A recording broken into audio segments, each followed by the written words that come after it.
The Samsung Galaxy Ring monitors heart rate, predicts your cycle via the skin temperature sensor, and automatically detects exercise when you're moving. Then, when it's time to call it a night, the Galaxy Ring tracks sleep with Samsung's enhanced Sleep AI algorithm. Building on Samsung's existing priorities in sleep tracking, the new algorithm uses more sleep score indicators like sleep latency, nighttime movement, and time in bed to determine the quality of your rest. And in the morning, an AI-backed energy score will analyze your previous day's metrics to see how ready you are to take on the one right in front of you. Which means instead of wearing this all the time, you just have to wear this. Okay, so we're gonna ignore how I look because I literally just got off the plane and came straight to the office from attending Samsung Unpacked in Paris because my Samsung Galaxy Ring review unit was here waiting for me. If you saw my hands-on video, you know I got sized for the ring in Paris, but it came here and it has been unboxed. This is the black finish of the ring. For most customers, when you order a Galaxy Ring, you're gonna have a sizing kit sent to you. I already knew this from the sizing experience with my Oura Ring, but it is really important to get the sizing kit and find out what the actual Galaxy Ring size is that you should wear. It seems like there should be a better way to streamline the sizing process. It was something that I complained about when I first reviewed the Oura Ring a few years ago. Speaking of my Oura Ring, it is coming off my finger. 2 years that this has been on my finger. I have a tan line from it. It is going off to the side because I am going to be wearing the Samsung Galaxy Ring for the next week. You see that little embossed line?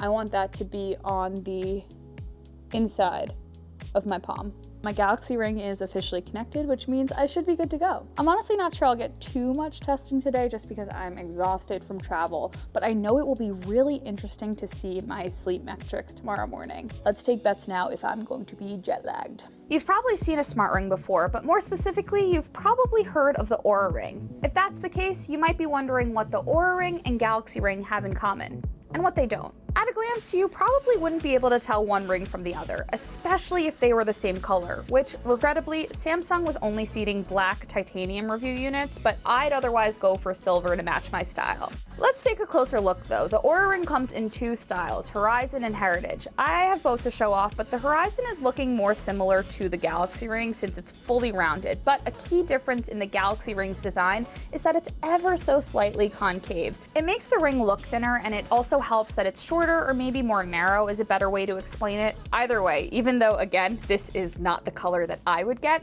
I prefer the design of the Galaxy Ring. It's definitely more discreet. Form's only half of it though. Let's talk about function. Same premise, sensors inside the ring track your heart rate, blood oxygen, and skin temperature for, let's call it, ambient fitness tracking. By that I mean you're not glued to a smartwatch display watching your current workout metrics, and ideally you'd not be thinking much about the fact that you're wearing it, and it's even comfortable enough to sleep in. But when you do want to get involved, you go into the app. Oura has a third-party app. You install it on your smartphone and then you pay $5.99 a month in order to use the app and its features. The Galaxy Ring gets set up and managed in the native Samsung Health app, and there is no subscription fee for any features at that time. That's a major point of consideration. I know people who have bought the Oura Ring and returned it when they realized that they don't want to pay for yet another monthly membership. Right after Unpacked, I spoke to a Samsung Health exec, and they said that Samsung Health might not be free forever, but no features that are currently available would ever be pushed behind a paywall. So that's good news. Speaking of features, let's go through some of the key ones. Let's start with the home screens. You're getting an overview of your body, and both will show some kind of editorialized insight explaining what you need to know most. Oura is showing me that my readiness score is a bit off, and that's honestly an amazing call out. I just got back from a trip a few days ago, and I've been having a really hard time adjusting to the jet lag. My sleep timing is definitely off. Meanwhile, my sleep score was good. I did sleep quite well, and right here I can see my average overnight heart rate as well as the time in bed. Right under that, I see my cycle insights. This is a combination of prediction based on skin temperature and manual logging for verification. Now let's go over to activity. What I like is how my activity goal fluctuates based on my readiness score.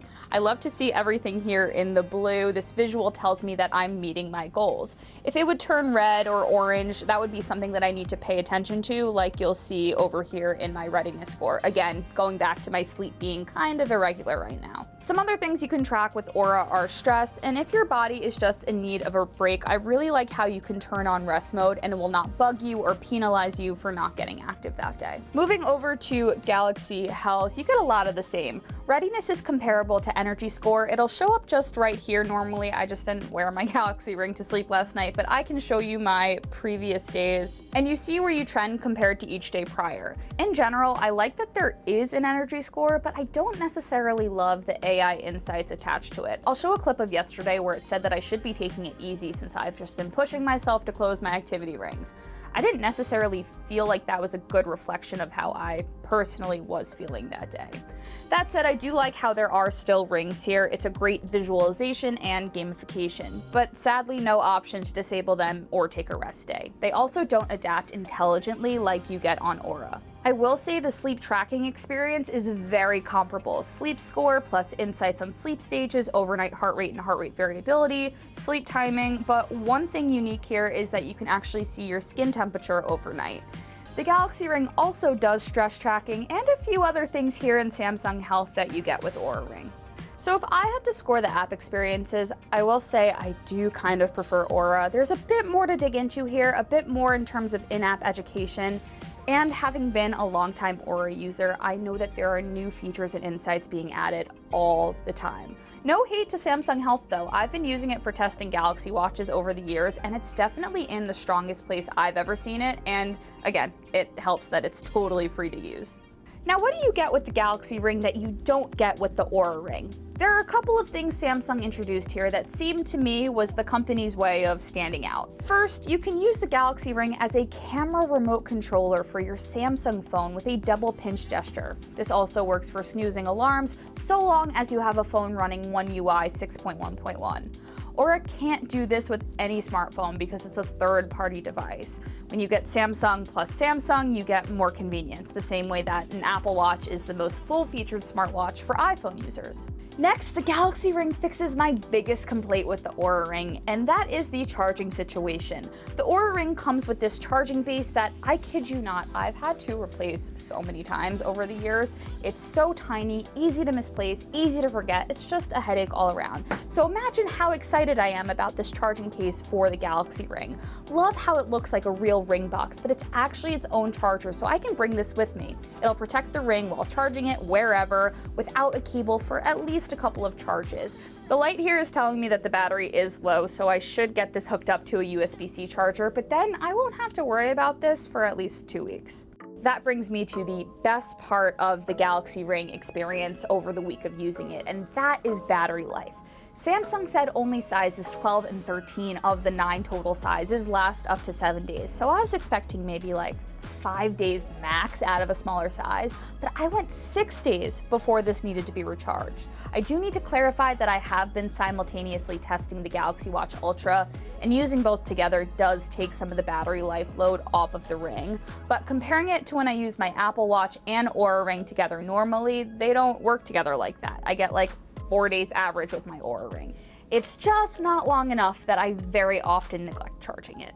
So right off the bat, not even 10 minutes into having my Galaxy Ring set up, I'm already seeing one of the unique advantages to wearing both a Galaxy Watch and a Galaxy Ring. I decided to walk home from work, get a little exercise, try to beat the jet lag, and I can't track it because my Galaxy Watch Ultra is dead. But because I have my Galaxy Ring set up, I'm still gonna get credited for my activity because it has automatic workout tracking. I will immediately be charging the Galaxy Watch Ultra when I get home, but we all are gonna have those instances when we realize we haven't charged something, maybe it happens overnight. Having 2 devices is like having a fail-safe in a way. I don't know, a lot of people are probably gonna see it as overkill, but when I talked to Samsung a little bit in Paris following Unpacked, I think they were hoping that there would be interest among customers to have both for reasons just like this. All that said, I do still gravitate to my Oura Ring for one major reason. It's smartphone agnostic. Although you'll catch me using both iPhone and Android depending on whatever tech needs testing, I use an iPhone more, so of these two, I can only use an Oura Ring. I have it synced to Apple Health, but it also can sync to Apple Health Connect on Android. Oura Ring also has more integrations currently, including Headspace, Flow, Q, Equinox. I think there's over 600 partnerships. It's kind of incredible. Samsung has some catching up to do in this regard. The most important question of this video, and I suppose the true testament to what I think about the Galaxy Ring, is whether I would actually keep wearing it or even replace my Oura Ring with it. Yes, I am going to keep wearing it.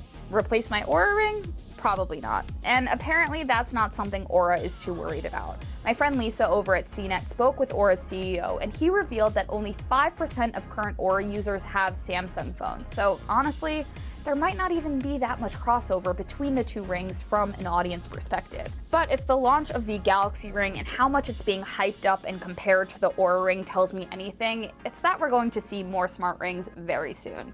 Who knows? Maybe even an Apple Ring.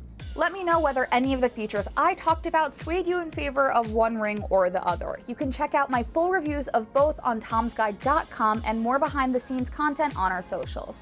That's it for me. Thanks for watching. I'll catch you next time.